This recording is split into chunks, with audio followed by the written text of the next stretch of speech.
옆에 있는 성도님들과 인사하시겠습니다. 성도님은 하나님의 기쁨이십니다. 성도님은 하나님의 기쁨이십니다. 아멘. 바울은 오순절 전에 예루살렘에 도착하기 위해 그 일행과 함께 급히 갑니다. 에베소에 들려서 성도들을 만나고 싶었지만 그 시간을 줄이기 위해서 에베소에서 가장 가까운 항구인 밀레도에서 장로들을 부릅니다. 우리로 보면 서울 시내까지 들어오기는 시간이 걸려서 인천에서 만났다 이렇게 생각하면 좋을 것 같아요. 밀레도에서 그토록 보고 싶은 에베소의 장로님들을 만나게 됩니다. 그동안 바울의 모든 설교 내용은 믿지 않은 이방인이나 유대인을 대상으로 설교했는데 오늘은 조금 다릅니다. 오늘의 설교의 대상은 에베소 교회를 섬기는 교회의 장로님들에게 마지막 고별 설교를 하고 있습니다. 부임 설교, 그러니까 앞으로 목회에 대한 비전을 설교하는 부임 설교와 달리 마지막 유언과 같은 고별 설교에는 지난 목회를 어떻게 이루었는지에 대한 회상과 함께 에베소 교회 장로님들에게 꼭 들려주고 싶은 중요한 이야기가 있기에 급한 일정 가운데서도 밀레도 항구에 들렸던 것을 보게 되어집니다. 바울은 유언과 같은 고별 설교의 시작을 어떻게 시작하냐면 남겨진 에베소 교회 장로님들에게 부흥의 전략이나 제자 훈련 교육 같은 이런 세부적인 내용을 얘기하는 것이 아니라 자기 자신이 어떻게 그동안 목회했는지 자신의 삶에 대해서 이제 이야기하는 것을 보게 되어집니다. 17절과 18절에 바울이 이렇게 말합니다. 17절입니다. 바울이 밀레도에서 사람을 에베소로 보내어 교회 장로들을 청하니 오매 그들에게 말하되 아시아에 들어온 첫날부터 지금까지 내가 항상 여러분 가운데서 어떻게 행하였는지를 여러분도 아는 바니. 자, 오늘 바울이 지금 뭐라고 설교하고 있냐면 내가 항상 여러분에게 어떻게 행하였는지 여러분도 아십니다 라고 설교합니다. 어떻게 행하였는지, 즉 어떤 자세로 목회했는지를 고백하고 있어요. 하나님 앞에서 어떤 자세로 목회했는지에 대한 내용을 에베소 교회 장로님들에게 고백하고 있는 겁니다.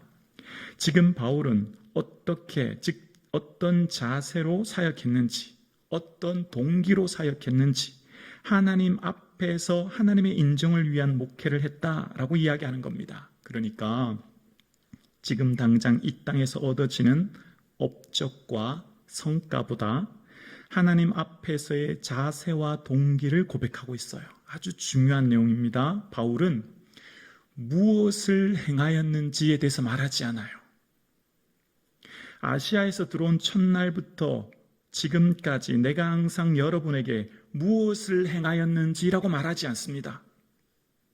그러니까 무엇을 행하였는지는 곧 업적이 되죠. 외형적인 이룬 성과를 말하는 거죠. 자신이 그동안 이룬 업적이 얼마나 큰지에 대해서 사람들에게 자신의 업적과 성과를 말하지 않습니다. 자신의 목회의 목적을 업적에 두었다면 사람들의 인정과 지지를 중요한 가치로 여겼을 것입니다. 업적에 두었다면 외형과 숫자, 크기로 자신이 평가되었을 것입니다.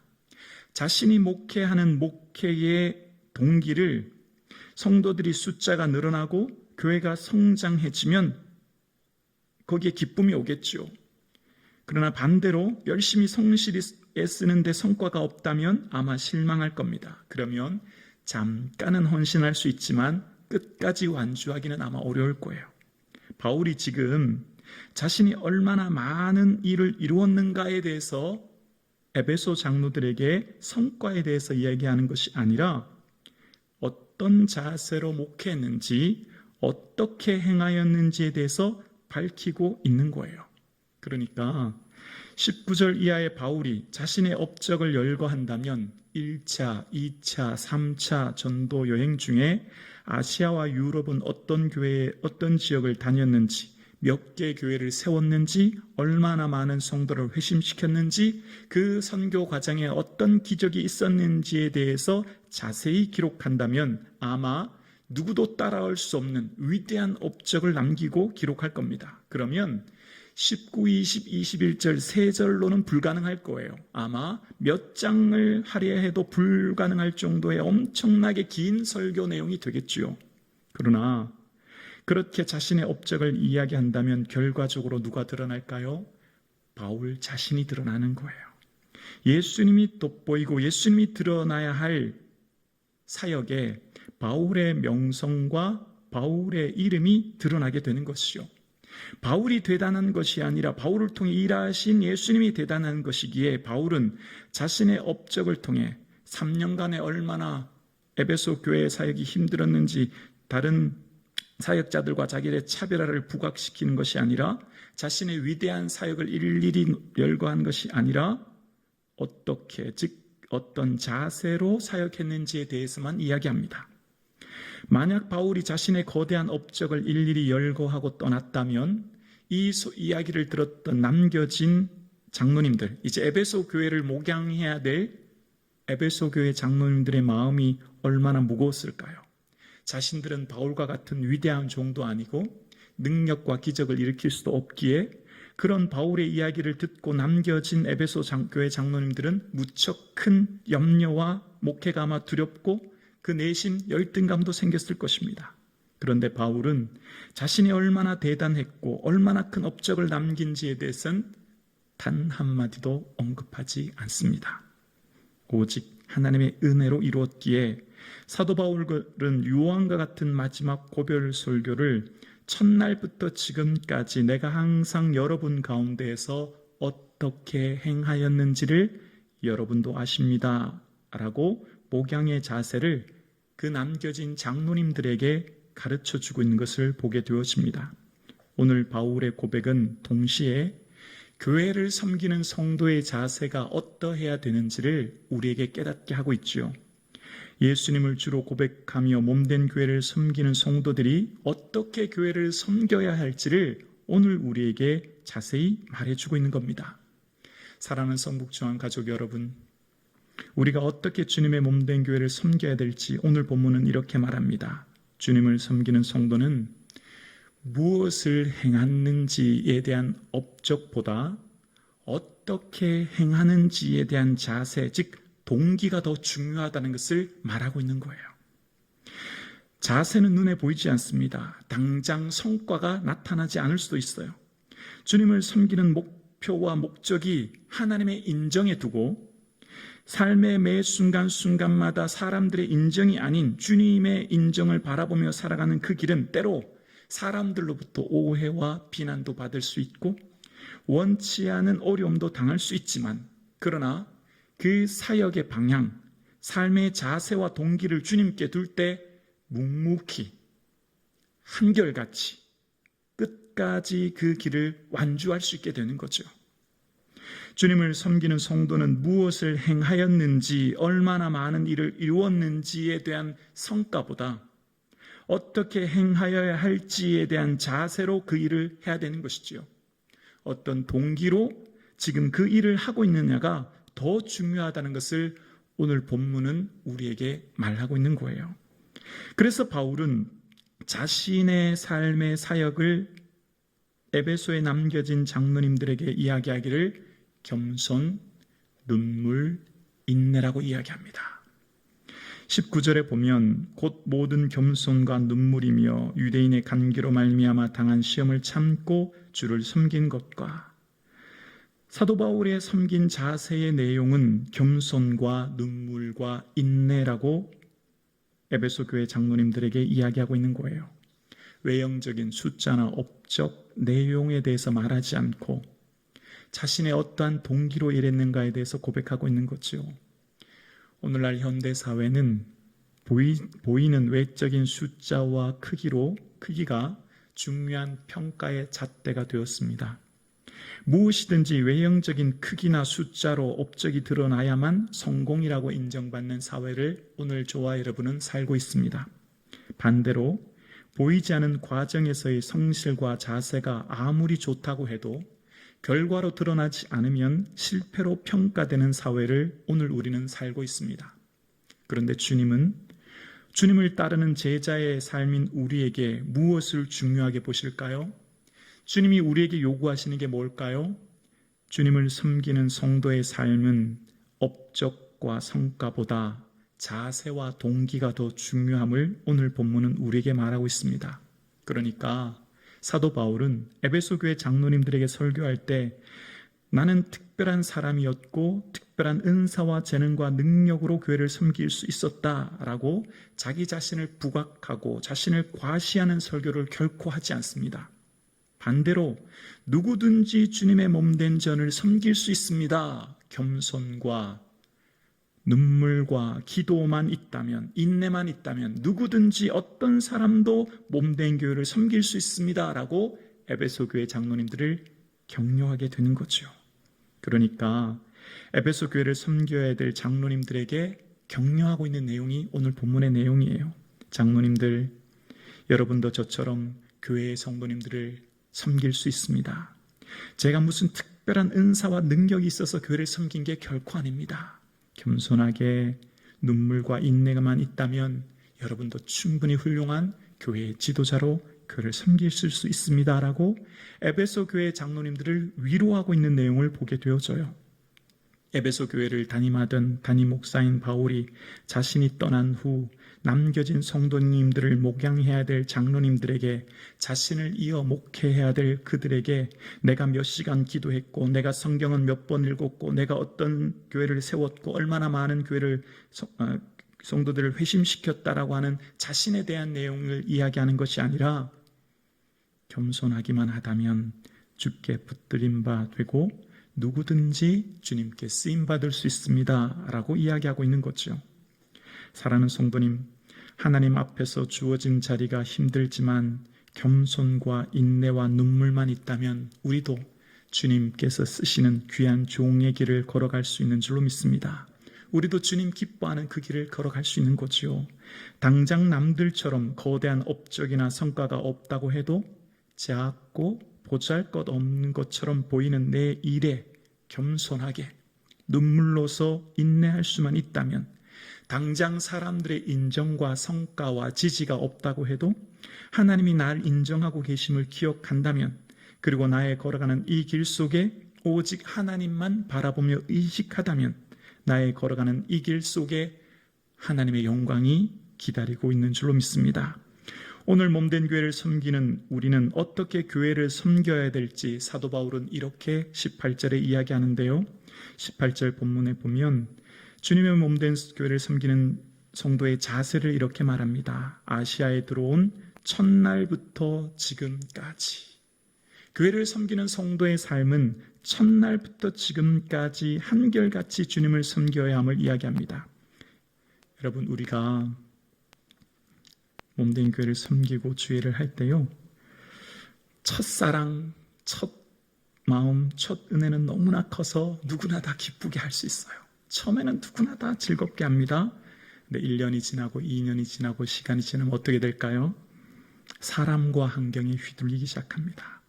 한결같은 마음이 사라지기 시작해요. 처음에는 첫사랑으로 주님을 향해 뜨겁게 열정적으로 주님의 몸된 자를 섬기는데요, 마음이 변하기 시작해요. 열정이 사라지고 마음이 점점 지칩니다. 몸도 마음도 지쳐요. 왜 지칠까요?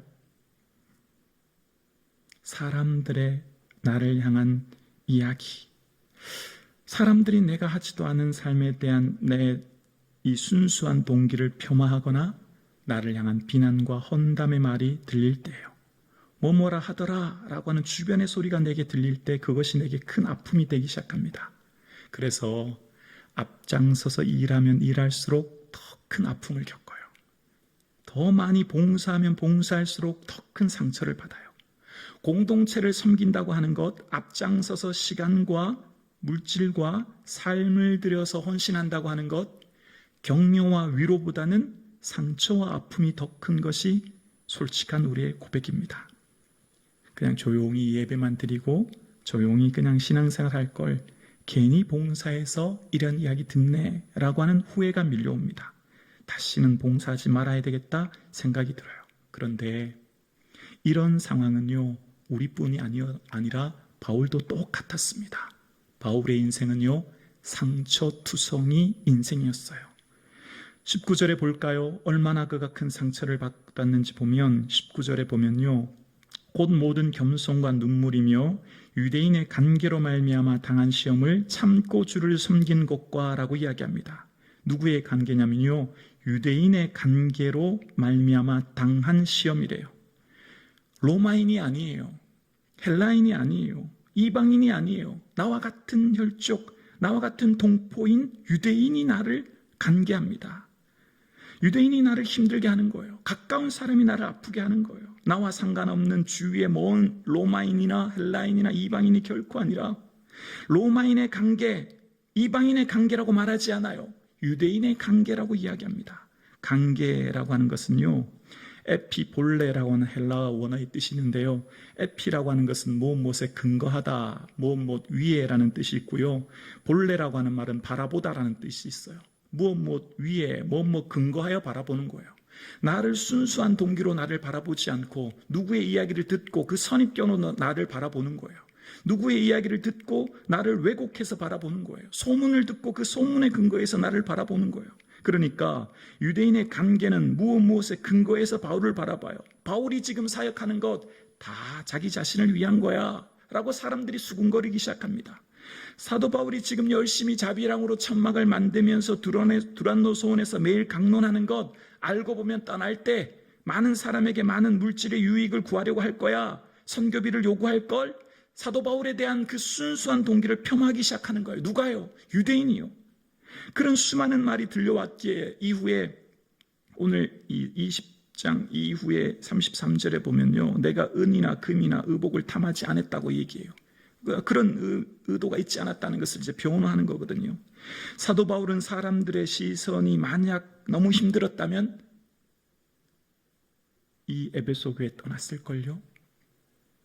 자신의 순수한 동기를 왜곡하여 바라보는 사람들에게 들려오는 이야기에 너무 마음이 아파서 만약 그것이 주님 앞에서의 선한 동기가 없었다면, 사람들의 인정과 지지였다면, 사역의 자세가 사람들이었다면, 사람들의 박수갈채와 지지였다면 아마 바울은 에베소에서 3년이라는 시간 견디지 못했을 겁니다.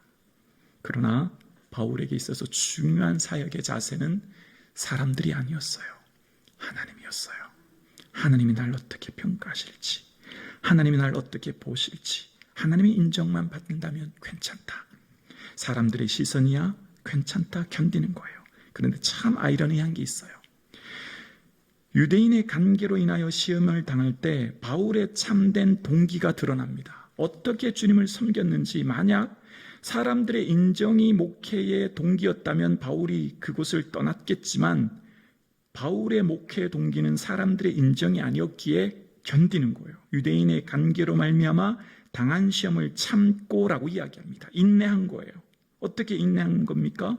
주님을 섬기는 동기가 업적과 성과, 무엇을 행하였는지에 대한 사람들의 인정에 앞서 그것이 아닌 하나님 앞에서의 삶의 자세로 어떻게 행하였는지에 대해서 살았기에 그 동기가 드러나요. 언제 드러날까요? 시험 받을 때 동기가 드러난 거예요.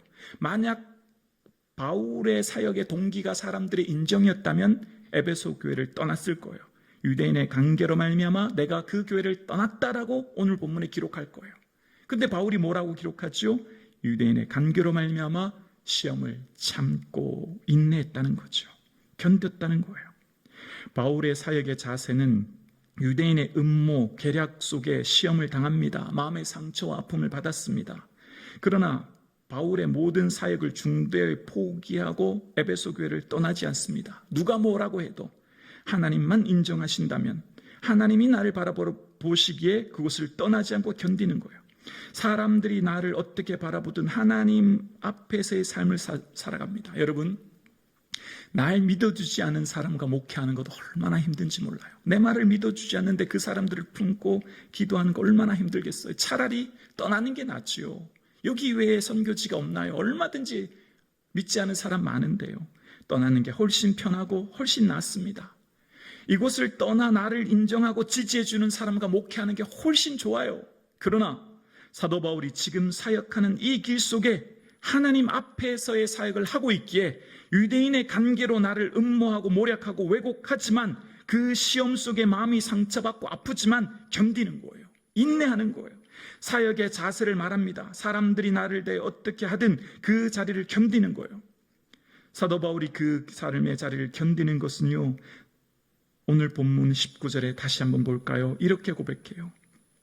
곧 모든 겸손과 눈물이며 라고 이야기합니다. 여러분, 사도 바울이 그 사역의 길을 지키는 건요, 겸손했다고 이야기합니다. 겸손이라는 언어도요, 천하다라는 단어와 생각이라는 단어가 합쳐진 천하게 생각하다는 뜻인데요, 이 생각이라는 원어의 출처가요, 고삐를 매다는 뜻에서 나왔어요. 고삐를 매다. 여러분, 고삐를 누가 맵니까? 종이 매죠. 종이. 노예가 매죠. 주인은 말을 타고 하고 종은 앞에서 끌고 말에 고삐를 매거나 말에 음식을 배설물을 치우거나 말을 관리하는 사람 종이죠. 어떻게 우리가 겸손해질 수 있나요? 누군가의 종이 될 때 내가 겸손해질 수 있지요. 그런데 우리는 평생 한두 번 종으로 살 수 있지만 평생 누군가의 종으로는 살 수 없어요. 그래서 우리는 오직 예수님의 종이 되어야만 겸손할 수 있습니다. 예수님을 주인으로 고백할 때야만 우리가 겸손할 수 있어요. 어떻게 매 순간 예수님을 주인으로 고백할 수 있나요? 기도로 가능한 거죠. 저는 오늘 본문을 이렇게 생각했어요. 모든 기도와 눈물이며. 왜냐하면 겸손의 극치가 기도거든요. 기도하는 사람이 가장 겸손한 사람이거든요.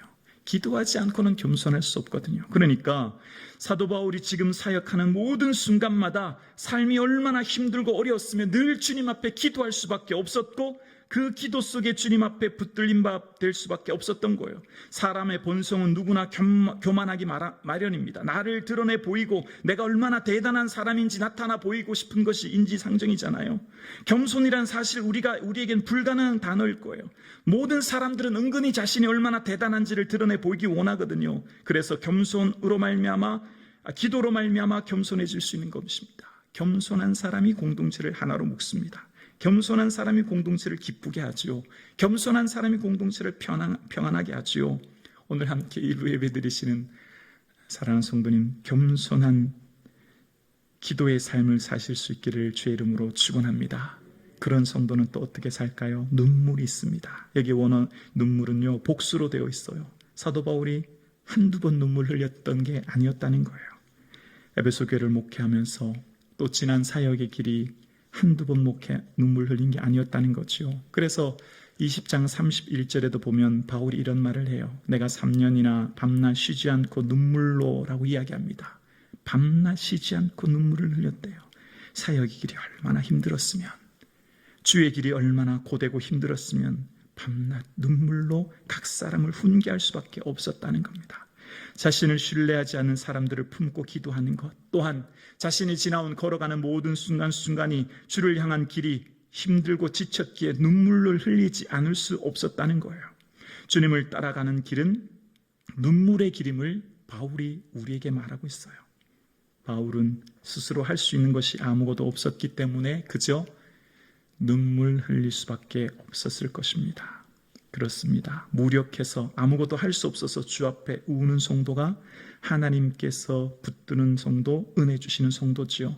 스스로 해결할 수 없는 문제 앞에 도저히 방법을 찾을 수 없어서, 내 힘으로 할 수 없어서 그저 주님 앞에 우는 것, 마치 어린아이가 어머니께 울 때 무력해서 아무것도 할 수 없어서 그저 어린아이가 울면 그 아이의 울음을 듣고 어머니가 그 부족한 것을 채워주듯 우리는 주님 앞에 눈물로 기도하는 성도가 되어야 합니다. 예수님께서 이 땅에 계실 때